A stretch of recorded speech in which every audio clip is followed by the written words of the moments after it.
Chinita Princess, halos maiyak sa naging speech ng tanggapin ang Loyalty Award ng Star Magic.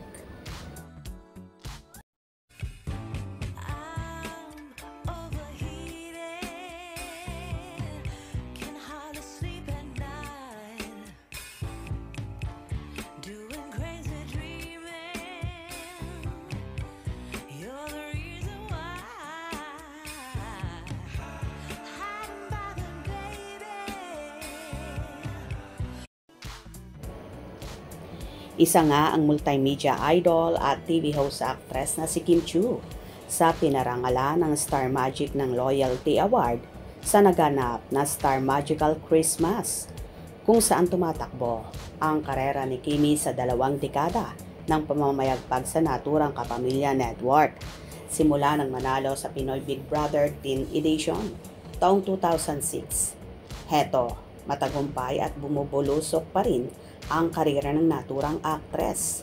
Nag-iisang babae lang na tumanggap ng Loyalty Award si Kimi at kasama nga niya dito sina Gerald Anderson, Enchong D, Sam Melby, Jo M. Bascon, Sanjo Marudo at Jay Cuenca. Samantala, halos maiyak naman si Kimi sa kanyang naging speech at tila nga naging todo ang pasasalamat niya sa kanyang homegrown network na hindi siya pinabayaan simula noon hanggang ngayon.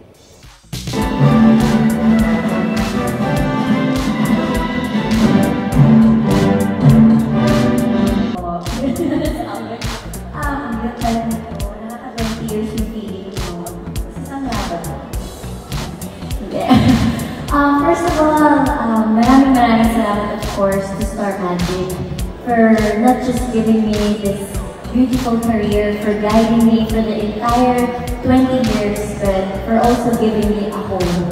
Dahil salamat po ako. Thank you so much, Star Magic, for this beautiful career sa ABS-CBN. Yun nga, sabi din ni Enchong, ba't ang hirap pala magandang nalulunod ko. Nagsimula din ako without any talent. Tapos kami Enchong. I don't know how to sing, to dance, to act, but what I only have are dreams and hope na sana ay maitawid ko yung pamilya ko. And yung isang dream ko din na mapanood sa TV everyday. After 20 years, not everyday pa rin naman. So thank you so much for fulfilling my dreams and for giving me this wonderful journey na meron ako ngayon dito sa ABS-CBN.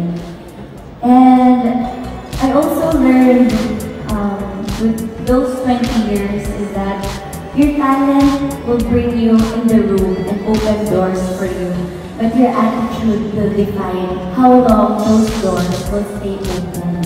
Kaya let's never forget to say thank you and be grateful for all the opportunities na binibigay sa atin.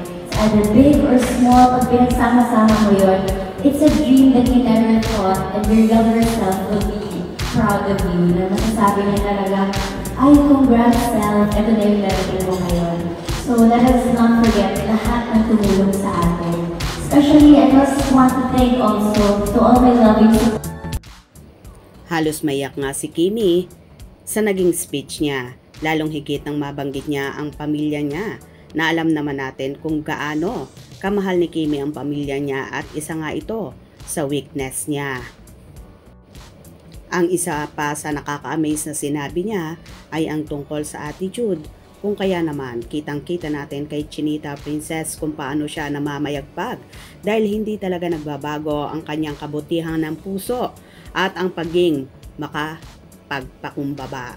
Kaya naman love na love siya ng buong industriya, lalong higit ng fans ni Chinita Princess. Congratulations sa iyo, Kimi, at sa lahat ng nag-awardee. Hope you enjoyed. Please subscribe for more info.